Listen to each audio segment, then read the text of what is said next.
আসসালামু আলাইকুম। জেনারেল আজিজকে কোন আইনের ধারায় আহ, নিষেধাজ্ঞা দেওয়া হয়েছে তা নিয়ে আলোচনা হচ্ছে। যেমন সরকারের পক্ষ থেকে আহ, বেশ বলা হচ্ছে যে না, ভিসা নীতি না, তাকে দেওয়া হয়েছে অ্যাপ্রোপ্রিয়েশনস আইনের ধারায়। তো এই ধারায় মানে যদি নিষেধাজ্ঞা দেওয়া হয় তাহলে কি সেটা কি সরকারের জন্য খুব ভালো হয়?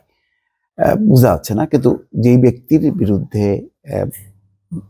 এই ধারাটি প্রয়োগ করা হয়েছে সেটা ভিসা নীতি না হোক, অ্যাপ্রোপ্রিয়েশনস আইনের যে ধারা, সেই ধারাটাও কি খুব সম্মানজনক? সেই ধারায় তো এটা পরিষ্কার, ভিসা নিষেধাজ্ঞা যেমন বা ভিসা নীতি যেমন, তেমনি অ্যাপ্রোপ্রিয়েশনস আইন যেটি প্রয়োগ করা হয়েছে তাতেও তো পরিষ্কার যে জেনারেল আজিজ এবং তার পরিবারের সদস্যরা যুক্তরাষ্ট্রে প্রবেশে অযোগ্য হবেন। শুধু কি প্রবেশে অযোগ্য হবেন বা ঢুকতে পারবেন না সেটাই কি, নাকি সেখানে যদি তাদের কোনো সম্পত্তি থাকে, অর্থ থাকে, সেটাও বাজেয়াপ্ত হবে? তো সেই ব্যাপারে একটি রিপোর্ট যে যেই আইনে নিষেধাজ্ঞা দেওয়া হয়েছে তাতে কি আছে। এখানে বলা হচ্ছে, দুর্নীতিতে সম্পৃক্ত তার অভিযোগে সাবেক সেনাপ্রধান জেনারেল আজিজ আহমেদের উপর নিষেধাজ্ঞা দিয়েছে যুক্তরাষ্ট্র। মঙ্গলবার ভোরে যুক্তরাষ্ট্রের foreign operation and related programs অ্যাপ্রোপ্রিয়েশনস আইনের ৭৭৭ সি ধারার আওতায় এই নিষেধাজ্ঞার ঘোষণা দেয় মার্কিন পররাষ্ট্র দপ্তর।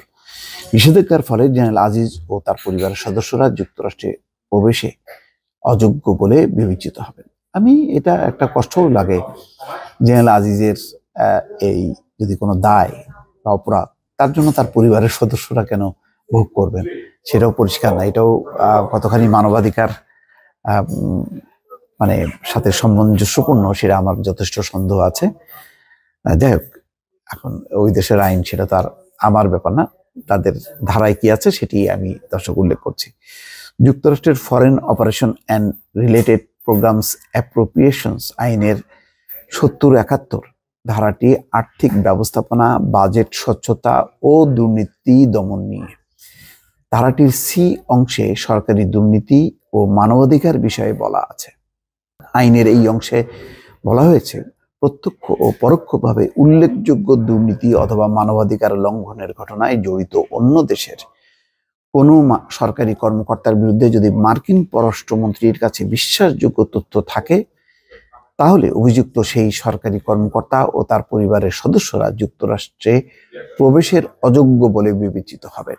এছাড়া মার্কিন পররাষ্ট্রমন্ত্রীর কাছে যদি বিশ্বাসযোগ্য তথ্য থাকে, তাহলে তিনি প্রকাশ্যে অথবা ব্যক্তিগতভাবে অন্য দেশের সরকারি কর্মকর্তা ও তাদের পরিবারের সদস্যদের বিরুদ্ধে নিষেধাজ্ঞা দিতে পারবেন।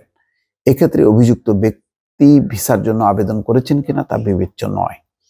অবশ্য এক্ষেত্রে কিছু ব্যতিক্রম আছে। যদি এই নিষেধাজ্ঞার আওতায় থাকা ব্যক্তি যুক্তরাষ্ট্রের আইনি কাঠামোর জন্য গুরুত্বপূর্ণ হন অথবা জাতিসংঘ সদর দপ্তরের সঙ্গে সম্পাদিত চুক্তির আওতায় ওই ব্যক্তিকে যুক্তরাষ্ট্রে আসার প্রয়োজন হয়, তাহলে সেক্ষেত্রে যুক্তরাষ্ট্রে প্রবেশে সেই ব্যক্তিকে বাধা দেওয়া যাবে না। তার মানে জাতিসংঘের প্রতিনিধি দলের সদস্য হিসেবে কিন্তু যেতে পারবেন। মনে আছে, বেনজির আহমেদ কিন্তু নিষেধাজ্ঞা পাওয়ার পরেও তিনি সরকারি একটি অনুষ্ঠানে, পুলিশ সম্মেলনে জাতিসংঘের, সেখানে কিন্তু গিয়েছিলেন, কিন্তু একেবারে শুধুমাত্র সেই অনুষ্ঠানে যোগদান এবং সাথে সাথে আবার ফেরত আসা, এটাই হচ্ছে বিধান।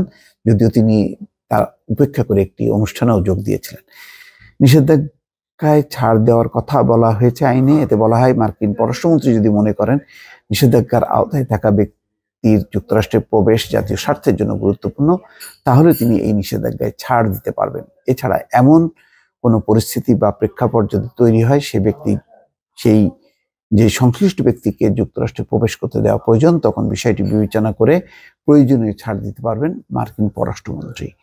তাহলে বোঝা যাচ্ছে এই আইনের ধারা অনুযায়ী পুরো বিষয়টা হচ্ছে মার্কিন পররাষ্ট্রমন্ত্রীর উপর নির্ভর করে। অ্যান্থনি ব্লিংকেন বা পররাষ্ট্রমন্ত্রী যেই থাকেন না কেন, তার এই মানে ক্ষমতাটা আছে যে তিনি কাউকে ছাড় দিতে পারেন অথবা বহাল রাখতে পারেন যাতে তিনি প্রবেশে অযোগ্য হন। দর্শক, ভালো থাকবেন। আল্লাহ হাফেজ।